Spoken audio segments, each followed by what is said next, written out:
मूकं करोति वाचालं पंगुं लंघयते गिरिं यत्कृपात्तमहं वन्दे परमानन्दमाधवम्। श्रीमन्मदनगोपालं वृन्दारण्यपुरन्दरं श्रीगोविन्दं प्रपद्येऽहं दीनानुग्रहकालकम्। वंशीविभूषितकरान्नवनीरदाभात् पीताम्बरादरुणबिम्बफलाधरोष्ठात् पूर्णेन्दुसुन्दरमुखादरविन्दनेत्रात् कृष्णात् परं किमपि तत्त्वमहं न जाने। नवजलधरवर्णं चम्पकोद्भासिकर्णं विकसितनलिनास्यं स्फुरन्मन्दहास्यं कनकरुचिदुकूलं चारुबर्हावचूलं कमपि निखिलसारं नौमि गोपीकुमारम्। भगवान की कृपा हम पर है, ये तो सत्य है, सिद्धांत की बात है। भगवान की कृपा अनंत है, असीम है, अपार है, नित्य है, निर्बाध है और सब के लिए है। उस कृपा से हमें जो लाभ नहीं मिल रहा है, इसका प्रधान कारण यही कहा जाता है कि कृपा में हमें विश्वास नहीं है। ये भगवान ने साफ शब्दों में कहा, बिना किसी हिचक के। सुहृदं सर्वभूतानां ज्ञात्वा मां शान्तिमृच्छति। समस्त भूत प्राणियों का किसी भक्त के भगवान सुहृद हों, किसी भक्त पर कृपा करें, अभक्त पर न करें, किसी पुण्यात्मा पर कृपा करें, पापात्मा पर न करें, देवता पर कृपा करें, मनुष्य पर न करें, पुरुष पर करें, स्त्री पर न करें, ऐसी कोई भी इसमें बाधा नहीं है, कोई कैद नहीं है। सर्वभूताना, समस्त प्राणियों पर, जो भी प्राणी है, केवल मनुष्य ही नहीं, प्राणी मात्र पर भगवान का स्वाभाविक सहज सौहार्द है। माने वो सब पर बिना ही कारण कृपा करते हैं, और कृपा ही नहीं करते, प्रेम करते हैं। कृपा की अपेक्षा भी प्रेम का सामीप्य और अधिक है। कृपा में तो कभी अकृपालु भी हो सकता है आदमी किसी कारणवश, पर जहाँ सौहार्द है, जहाँ हृदय में वेदना होती है, वहाँ पर भूल नहीं होती। तो भगवान की कृपा सब जीवों पर समान भाव से नित्य निरंतर है, ये भगवान ने स्वयं कहा। और दूसरी बात भगवान ने ये कही कि इस कृपा को, ये जो मेरा सौहार्द है, ये जो मेरा प्राणी मात्र के प्रति जो प्रेम है, इस बात को, इस प्रेम को जो जान लेता है, तो जानते ही उसको शांति मिल जाती है। तो ये भगवान के वाक्य हैं, तो भगवान के वाक्य मिथ्या है नहीं। भगवान जो कुछ कहते हैं, या तो हम उसका अर्थ नहीं समझे, और या जैसा भगवान कहते हैं वैसा हम बने नहीं। तो इसमें सबसे बड़ी चीज जो बीच में आई वो जात्वा है, जात्वा। ये भगवान सबके सुहृद हैं, इस बात को हमें जानना चाहिए। किसी के कोई मुकदमा लगा हो, किसी पर कोई विपत्ति आई हो लौकिक, और यदि राजा की बात अलग रही, हमारे प्रेसिडेंट आजकल पंडित जी महाराज हैं, उनकी बात अलग रही, जिले का कलेक्टर यदि कह दे कि हम तुम्हारे मित्र हैं, हम तुम्हारा भला करने पर तत्पर हैं, तुम डरो मत।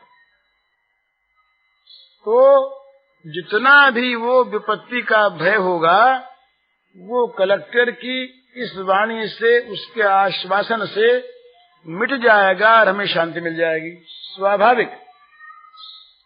और यदि किसी को नेहरू जी चिट्ठी लिख दें आज कि भाई तुम किसी प्रकार से घबराओ मत, हम तुम्हारे हैं, तब तो फिर संदेह रह ही नहीं जाए, फिर तो तमाम हमारा काम बन गया। ये लौकिकता में भला नेहरू जी भूल भी जा सकते हैं, नेहरू जी के विचार भी बदल सकते हैं, परंतु परमात्मा इनका मत नहीं बदलता।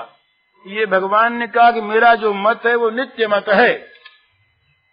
भगवान का स्वभाव नहीं बदलता, भगवान का धर्म नहीं बदलता, वो जैसे हैं वैसे ही हैं और वैसे ही रहेंगे। तो सूर्यदम सर्वभूतानां ज्ञात्वा माम शांति मृच्छति, इसमें जो भगवान ने कहा कि मैं समस्त प्राणियों का सूर्य हूं, इस बात के जान लेने पर शांति मिल जाती है। तो अगर हम जान लेते भगवान की हम पर बिना कारण अहेतु की कृपा है, भगवान हम पर अकारण स्नेह करते हैं, ये बात हम जान लेते तो क्या होता, हम उनके चरणों पर लुट पड़ते, स्वाभाविक।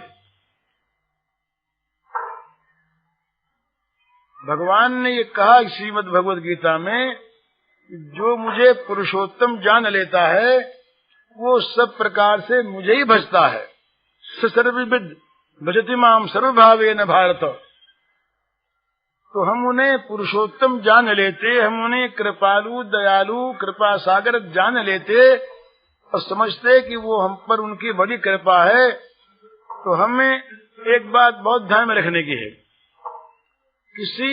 किसी भी अपने से बड़े, अपने से महान शक्ति वाले के प्रति अगर हमारा विश्वास हो जाए कि वो हमारा है, उसकी हम पर बड़ी कृपा है, बड़ा उसका स्नेह हम पर है, तो स्वाभाविक चिंता और भय दूर हो जाते हैं। और ये स्वयं भगवान कहते हैं। तो चिंता और भय भगवान को अपने ऊपर कृपा करने वाला मानने पर भी यदि रहते हैं, चिंता और भय रहते हैं, तो स्वाभाविक सिद्ध होता है कि भगवान हम पर कृपा कर रहे हैं, कृपालु हैं। इस बात को हमने जाना नहीं, सुना है, पढ़ा भी है, पर जाना नहीं। जानने के बाद तो स्वाभाविक प्रभाव होगा। तो आपके पहले प्रश्न का उत्तर सहज में ये है सीधा कि भगवान की कृपा को हमने जाना नहीं, उस पर विश्वास नहीं, यही हमारी हमें दृष्टि न मिलने में, कृपा का ठीक ठीक लाभ न मिलने में बाधा है, कारण है। दूसरी बात रही महात्माओं की। तो यद्यपि महात्मा अकारण कृपालु होते हैं, पर महात्माओं की बात तो मैं इसलिए नहीं कहता यहाँ पर कि आप लोगों में भ्रम हो रहा है, कईयों में, सबको तो नहीं है कि ये महात्मा है। और अब मैं कहीं महात्मा की महिमा कहूँ तो मैं मेरी महिमा कहूंगा आपसे प्रकारांतर से, चाहे नाम मैं नारद जी का लूं, नाम सुखदेव जी का लूं, समझे। तो इसलिए उस रूप में तो कहना नहीं है, लेकिन महात्माओं की महिमा ये बता देनी है आपको कि यदि हम किसी, ऐसा सुना है मैंने, यदि हम किसी महात्मा को ठीक ठीक महात्मा मान लें और वो यदि महात्मा है तो हम महात्मा हो जाएंगे। ये या महात्मा से भी महात्मा का जो कुछ फल मिलना वो मिल जाएगा। जैसे ये नियम है कि लोहा अगर पारस को छू जाता है तो सोना बन जाता है। तो यदि पारस भी है और लोहा भी है और छू भी गया तो सोना बन ही जाएगा। उसमें अगर सोना नहीं बनता तो तीनों में कोई न कोई कसर कहीं पर है। हम जिसको महात्मा मानते हैं वो चाहे महात्मा नहीं है, और हम अपने को लोहा मानते हैं अधिकारी, हम चाहे वो लोहा नहीं है, यह हमारा स्पर्श नहीं हुआ है। ये एक सहज युक्ति है कि महात्मा भी हो और महात्मा का स्पर्श भी प्राप्त हो जाए, और हम महात्मा को महात्मा मानते भी हों और हमारा ये लोहापन दूर न हो जाए, ये होता नहीं। इसलिए वहां पर भी यही बाधा है कि हमने महात्मा को महात्मा ये तो समझा नहीं, और या जिसको महात्मा मानते वो महात्मा है नहीं, और या हमने उसका स्पर्श किया नहीं। तो जंग उतारना पड़ेगा, जंग उतारना होगा। वो जो जंग ही व्यवधान हो गया बीच में, स्पर्श नहीं होने दिया। तो ये तो इस, और फिर आप लिखते हैं कि तिल की आड़ में पहाड़ कैसे बताया, तो ये तो बिल्कुल सीधी बात है। जब भगवान कहते हैं कि मुझको सुहृद मानते ही शांति मिल जाएगी, तो तिल जैसी बात है, और शांति हमें मिलती नहीं तो हमने उनको माना नहीं। मान लेंगे तो मिल जाएगा, भगवान की तो कृपालुता ऐसी ही है। अच्छा, संक्षेप में आप इस प्रश्नों का दूसरा प्रश्न आपका है कि भगवान की दया से, प्रार्थना से, नाम से लौकिक और पारलौकिक विषय में क्या हो सकता है। भगवान की दया से ऐसा कोई काम है नहीं जो नहीं हो सकता। भगवान की दया से ऐसा कोई काम है नहीं जो नहीं हो सकता। जिसको हम असंभव मानते हैं, करतुम अकर्तुम अन्यथा करतुम समर्थ जो है, उसी का नाम भगवान है। जो सब कुछ कर सके, जो सर्वशक्तिमान हो, उसका नाम भगवान है। और उसकी अगर हम पर दया है या उसकी हम प्रार्थना करते हैं विश्वास पूर्वक, या उसका हम नाम लेते हैं विश्वास पूर्वक, तो लौकिक पारलौकिक कोई कार्य हो वो संपन्न हो जाता है, इसमें संदेह की बात नहीं है। परंतु लौकिक कार्य के लिए प्रार्थना करना, लौकिक कार्य में भगवान की दया का प्रयोग करना, ये मूर्खता है, ये बहुत छोटापन है। और इसमें एक बड़ी भारी दूसरी दोष की बात यह है कि जहाँ हम लौकिक कार्य के लिए भगवान की प्रार्थना करेंगे और उस कामना की पूर्ति को हम भगवान से चाहेंगे, वहाँ एक महत्व की बात समझने की यह है कि हमारी दृष्टि में वहाँ भगवान बड़े नहीं हैं। हम जिस विषय को चाहते हैं कामना की पूर्ति के लिए, वो विषय महान है, वो हमारा साध्य है, और भगवान उसके साधन है। भगवान उसमें साधन है, साध्य नहीं।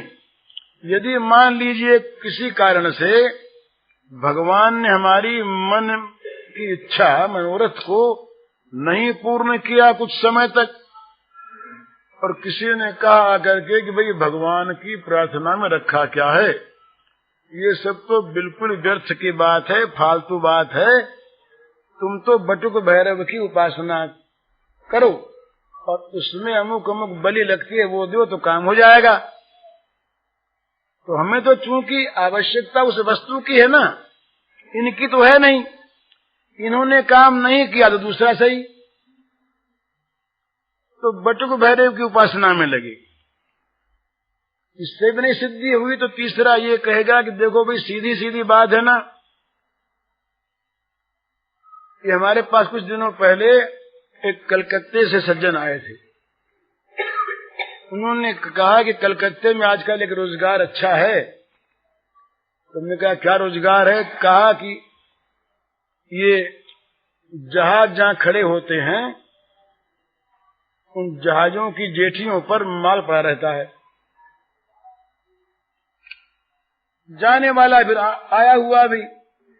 अब वहां बोले वहां के बाबुओं से मिलजुल लिया जाए, तुम माल उठा के ले आओ चाहे जितना, और उस माल को बेच लो, उस बाबू को दे दो और बाकी अपने घर में आ गया। न कोई कमाई का कोई मेहनत हुई, न परिश्रम हुआ, न व्याप उठाना पड़ा, रिस्क तो कोई है नहीं। क्यों कि वहां जितने भी देख रेख करने वाले हैं वो सब आपके शामिल हैं।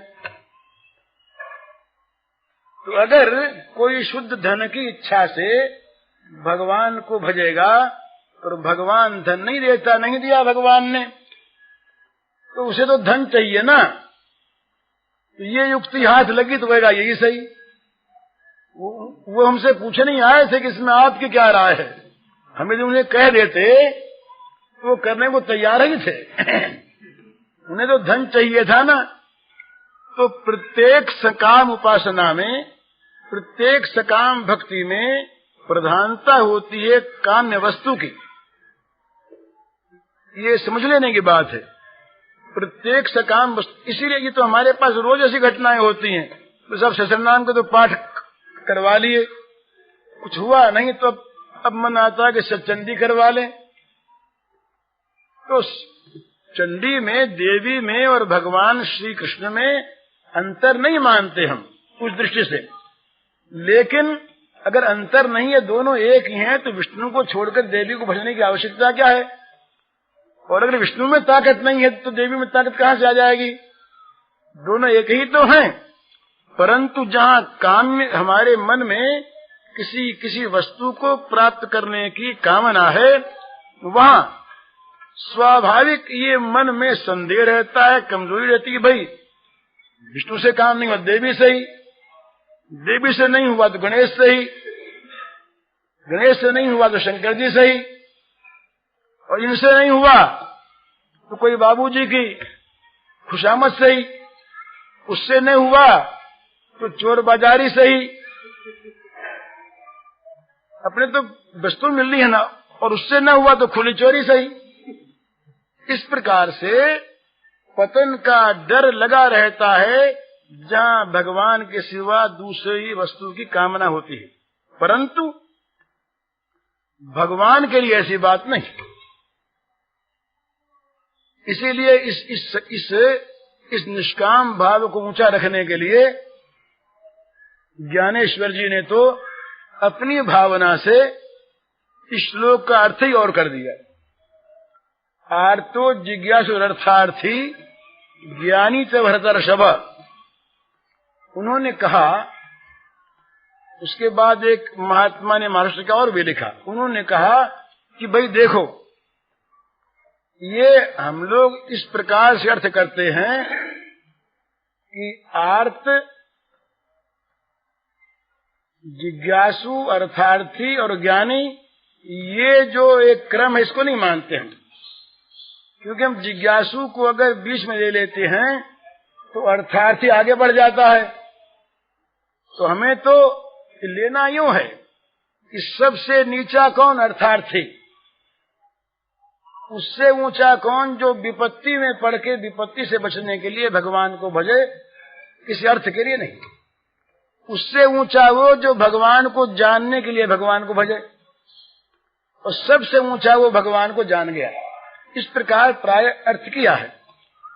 वो कहते हैं भाई हम तो ये नहीं मानते, दृष्टिकोण अपना है और बड़ा सुंदर। वो कहते हैं कि जिस क्रम से भगवान ने कहा वही क्रम ठीक है। तो पहले भगवान ने कहा आर्त। आर्त का अर्थ क्या? कि जो भगवान से मिलने के लिए आतुर हो, वो आर्त। जो भगवान को जानने के लिए आतुर हो, असली आर्त वही है। जगत की जो आरती है ये आर्तपना है, और इस आर्तपने को लेकर हम जगत की वस्तुओं को मांगते हैं, चाहते हैं। ये तो अगर हम कुमार्ग में गए तो नरक में ले जाएगा। तो ये आरती नहीं है। सच्चा आर्त वो है कि जो भगवान को प्राप्त करने के लिए आतुर हो।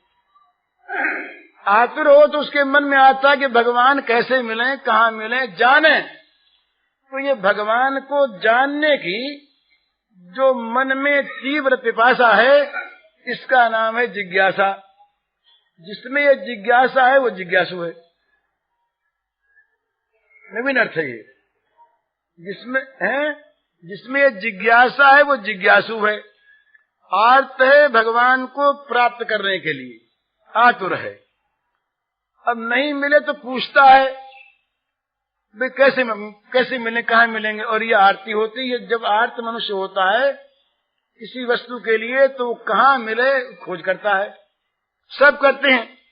तो जानने की इच्छा जब हुई भगवान को तीव्र आर्त होने के कारण से, तब वो जिज्ञासु हो गया। अब रहा अर्थार्थी। तो कहते हैं कि हम जिसको जगत में अर्थ मानते हैं ये तो अनर्थ है। तो भक्ति से अर्थ को क्यों चाहेगा? ये तो अर्थाख्यम अनर्थ है। इसका नाम तो अर्थ है और है अनर्थ। ये प्रत्यक्ष हम देखते हैं, ये सबका अनुभव है और ये सारे संतों की घोषणा है। श्रीमद् भागवत में आया कि ये जो अर्थ है ये तो इसका नाम ही अर्थ है ये अनर्थ। तो अनर्थ को अर्थ अगर भक्त माने तो भक्त कैसा हो? तो कहते हैं कि जो परम अर्थ भगवान है, भगवान ही अर्थ है और सब अनर्थ है। तो वो जो जिज्ञासु है वो उसका रूप क्या है? वो केवल सारे अर्थों को छोड़कर वो भगवत रूप अर्थ का अर्थी है। तो आज तो जिज्ञासु अर्थार्थी और भगवान को जान गया, जान के प्रेम करता है तो वो ज्ञानी है। इसलिए सकाम भाव का विरोध करने वाले महापुरुषों ने तो इस प्रकार से कहा कि भक्त जो है वो आर्त और अर्थार्थी भक्त को, जो जगत के पदार्थों के लिए आर्त होता है, अर्थार्थी होता है, उसको तो हम भक्ति नहीं मानते। तो चाहे इनकी ये ऊंची भावना बड़ी सुंदर है,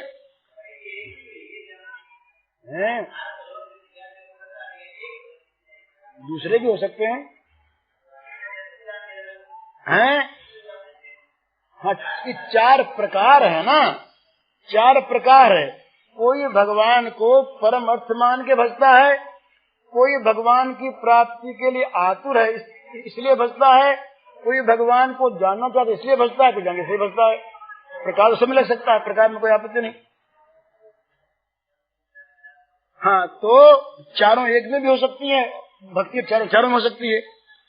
तो कहने का मतलब ये कि जहाँ तक हमारे मन में किसी दूसरी वस्तु को प्राप्त करने की कामना है, चाहे वो धन हो, स्वास्थ्य हो, शरीर हो, पुत्र हो, पत्नी हो, पति हो, मान हो, कीर्ति हो, यश हो, स्वर्ग हो, परलोक हो, दिव्य धाम हो, कोई हो, जहाँ तक हमें किसी वस्तु को प्राप्त करने की इच्छा है, कामना है, वहाँ तक प्रधानता उस काम्य वस्तु की है, जो उसके लिए साधन है उसकी नहीं।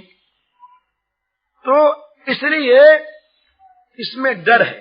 परंतु भगवान के लिए लौकिक पारलौकिक कोई विषय अप्रीतिकर नहीं है।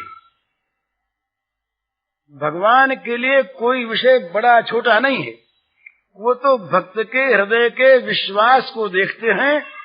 विश्वास पूर्वक जिस भक्त ने भगवान की को माना, अब उसकी प्रत्येक आवश्यकता को भगवान पूर्ण करते हैं, चाहे वो आवश्यकता छोटी झोपड़ी की उसकी हो और चाहे वो आवश्यकता उसकी वैकुंठ की प्राप्ति की हो। उनके लिए छोटा बड़ा काम नहीं। छोटा बड़ा काम जो है ना, ये हम लोगों के लिए है। बल्कि एक और बात है, और वो विशेष प्रेम की बात है। भगवान के लिए छोटा काम या बड़ा काम है।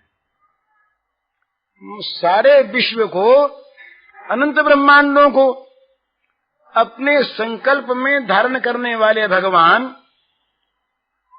यदि गोवर्धन पहाड़ को उठा लें इसमें क्या उनके लिए आश्चर्य की बात है?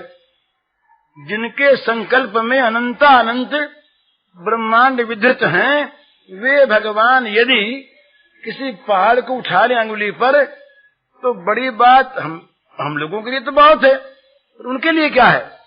पर बड़ी बात उनके लिए वो है कि वो भगवान, अनंत कोटि ब्रह्मांडों को उठाने वाले भगवान, छोटा सा पीड़ा नहीं उठा सकते। ये महत्व है, ये महत्व है, क्योंकि यहाँ पर भगवान प्रेम परवश होकर के और इस श्रुति का स्वरूप यहाँ पर प्रत्यक्ष कराते हैं। अनुरणीयान महतो महियान, महतो महियान तो उनको सब जानते हैं, तो स्वरूपगत अनुरणीयान, अनु छोटे में छोटे बन जाते हैं भगवान, स्वरूप से भी, क्रिया से भी, आचरण से भी। ये भगवान की महत्ता है। भगवान वहाँ पर न मालूम क्या क्या करते हैं, किस किस प्रकार से करते हैं, तो ये भगवान की महिमा है। तो भगवान किसी का, भगवान ने, हमारे माधव दास जी एक भक्त रहे, उनका तो शौच धोते थे वो। ये भगवान का करने का काम थोड़ा ही है, पर और उसने चाहा भी नहीं। भगवान की जो एक बाण है ना, ये सिद्धांत युग क्षेमम वहामि हम, ये तो भगवान को तो हमेशा कहता रहे कहीं, तब बचता है आदमी भगवान की सेवा से। भगवान, ये उल्टी सी बात है, हम लोग मानते हैं कि भगवान नीच सेवा हमारी नहीं कर सकते, बहुत बड़े हैं, और भगवान से हमको बार बार कहना पड़ता कि भगवान हमारा ये काम करो, ये काम करो, वो काम करो, वो काम करो। पर भक्तों को ये दिखता है कि उनसे बचना मुश्किल, वो आगे से आगे ऐसा काम कर रखते हैं। और सच्ची बात मैं कहता हूं, ये हमें पता नहीं है कि जगत में कौन शक्ति कब क्या काम कर रही है, वो भागवती शक्ति। उसके मैं उदाहरण दूं आपको। मेरे पास एक आदमी था, उसका नाम था हरिराम ब्राह्मण, सच्ची घटना सुनाता हूं मैं आपको। और वो वहां पर बंबई में रुई के पाटिये पर दलाली करता था। ये बात है कोई 32 वर्ष की बात होगी। वो रहता था मेरे पास, तो मैंने उससे कह रखा था मित्रता के नाते, एक दूसरे मित्र के लिए, कि भाई इस समय वो मित्र नुकसान में है, तो उसका काम तुम मत करवाना। पर लालच से उसने उनका वो सौदा करवा दिया, और उसमें बहुत अधिक घाटा हो गया। शनिवार की बात है, सोमवार को उसका भुगतान होना है। तो शाम को मेरे पास आया, रोने लगा। तो मैं उनसे पूछा कि भाई क्या बात है? तो उसने कहा कि आपने तो रोका था और मैंने बात मानी नहीं, और मैंने काम करवा दिया। मेरे पास उतने रुपए थे नहीं। तो मैंने कहा भाई मेरे पास रुपये है नहीं, अब मैं क्या करूं? तो बोले तो उसने कहा मैं क्या करूं? मैंने कहा रो, तू क्या करे, अब तूने क्यों काम करवाया? तो उसने कहा कहाँ रो? मैंने कहा रो भगवान के सामने। ऐसे ही कोई सिद्धांत रूप से नहीं कहा। तो न मालूम क्या वो जा करके हमारी गद्दी में, सच्ची घटना सुना रहा हूं, एक कोठरी है, उसमें जाके बैठ गया। उसने किमाड़ बंद कर ली। उसने क्या किया, कैसे रोया? वो कोई भक्त नहीं था, उसमें अच्छे आचरण नहीं थे, वो झूठा भी था। उसने क्या किया मालूम नहीं।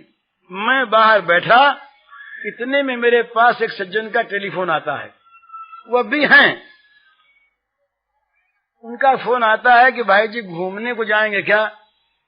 मैंने कहा हाँ चलेंगे। तो बोले मैं कार लेके आता हूँ, आप रहिएगा। वो कार लेकर के आए, मैं उनके साथ घूमने गया। बेलाड पियर था उस समय, ये मेरिन ड्राइव नहीं बना था। तो उधर हम लोग गए, घूम घाम करके रात को 8 बजे लौटे। जब वो मोटर से मैं उतरने लगा तो वो मुझसे पूछते हैं कि वो हरिराम कहाँ है आजकल? अब वो क्यों उनको याद आया? मैंने बात नहीं चलाई, और मेरे मन में वो याद भी नहीं था, मैं भूल गया था और बातों में। तो मैंने कहा वो रो रहा है बैठा ऐसे ही। तो उन्होंने कहा क्यों रो रहा है? तो मैंने कहा भाई ऐसी बात हो गई। अब वो बड़े पैसे के लिए मरने वाले आदमी थे धनी। उन्होंने कहा मुझसे कि भाई जी सवेरे आदमी भेज दीजिएगा, चेक मंगवा लीजिएगा। मैंने कहा चेक क्यों, किस बात का देते हैं आप? उन्होंने कहा मेरे मन में आ गई। मैंने कहा इसके बदले में कुछ नहीं मिलेगा आपको, और रुपया आवे ना आवे, रुपया आने की उम्मीद बहुत कम। तो उन्होंने कहा कि रुपया आने की उम्मीद हो ना हो, चेक मंगवा लें। वो तो इतना क्या करके गए। वो रकम मामूली नहीं थी, बहुत बड़ी रकम थी। दूसरे रात को हम लोगों ने बेचारे कुछ एक दो मित्र और थे, उनसे पूछा कि भाई क्या करें। रुपया उनसे मंगा लेना, उनके प्रेम का दुरुपयोग करना है, ऐसी भी भावना मन में आई। तो बात हुई तो एक सज्जन ने, हमारे मित्र थे, उन्होंने ये कहा कि भाई जी द्रौपदी का चीर भगवान ने बढ़ाया था, तो आप इसमें ना करने वाले कौन होते हैं? ये बात हुई। जिन सज्जन को घाटा लगा था उन सज्जन ने क्या किया, उनसे जो भी अब मालूम हुई, उन्होंने हैंड नोट लिखा और मकानों के पट्टे साथ दे करके भेजे ईमानदारी से। मैं जो घाटा लगा था, दलाल ने नहीं, लक्ष्मी नारायण साहब है कि वो नहीं मालूम, झुंझुनू का था एक, हमने उसको भेजा। वो जा करके पट्टा उसने दिया उनको और हैंड नोट दिया। उन्होंने हैंड नोट को फाड़ दिया और पट्टे को लौटा करके उन्होंने एक चेक लिखा और चेक में रुपया नहीं भरा, ब्लैंक चेक लिख के सही करके सौंप दिया कि मैंने रुपया मैं तो देता ही नहीं, मैं रुपया किसी चीज को रख कर दूं, ये तो मैं कभी किसी को देता ही नहीं। ये तो मेरे मन में आ गया, क्यों आ गया मैं नहीं जानता, मैं दे रहा हूं। भाई जी से कह दो कि जितना रुपया चाहिए उतनी रकम भर ले और निसंकोच बैंक से मंगवा ले। ये मैं पट्टा नहीं चाहता। पट्टा लौट आया, हैंड नोट फट गया, रुपया मंगा लिया गया, पेमेंट हो गया और 2 महीने बाद उसने कमा लिए रुपये उनको वापस हो गया ब्याज समेत। अब ये कोई पूछे तो उनको किसने भेजा मेरे पास? वो नहीं आते, कोई रोज आते नहीं थे। उन्होंने हरिराम का नाम क्यों लिया, क्या जरूरत थी? मैंने पढ़ा है, एक बड़े अच्छे विश्वासी ईश्वर के हैं, उसका नाम है मिस्टर मुलर, इंग्लैंड में है, अभी हैं, जीवित हैं। उन्होंने, वो बड़े भगवत विश्वासी हैं, उन्होंने एक किताब लिखी है, अपनी घटनाएं लिखी हैं। वो लिखते हैं एक घटना में कि एक जगह पर संतरा नहीं होता था, और संतरा वहां से बहुत दूर दूर मिलता था कहीं। एक बुढ़िया बीमार थी, उसको किसी ने संतरा बताया, तो क्या हुआ, वो सज्जन दूसरे स्थान से आए और जहाज पर चढ़ने के लिए चले जा रहे थे जेठी पर। दोनों तरफ भिखारी बैठे थे, तो उसमें एक बुढ़िया भिखारिन बैठी थी, वो दोनों हाथ यूं ऊपर किए हुए थी, अंधी थी, आंख नहीं, यूं हाथ किए बैठी थी। वो सज्जन वहां से एक निकले, दूर से आए हुए, जहाज में बैठे जा रहे थे। उन्होंने देखा इसके हाथ ऊंचे हैं, उनके पास 2 संतरे थे, वो लाए थे कहीं दूर से 500-400 कोस से। संतरे उन्होंने हाथ में डाल दिए। वो उस समय संतरे के लिए प्रार्थना कर रही थी भगवान से, ये भगवान कहीं संतरा आ जाए तो मेरा ठीक हो जाए। ये प्रार्थना तो करती है अब, और भगवान ने 4 दिन पहले से संतरा वहां से 2 भेजा, नहीं तो आज पहुंचता नहीं यहां पर, आगे से आगे।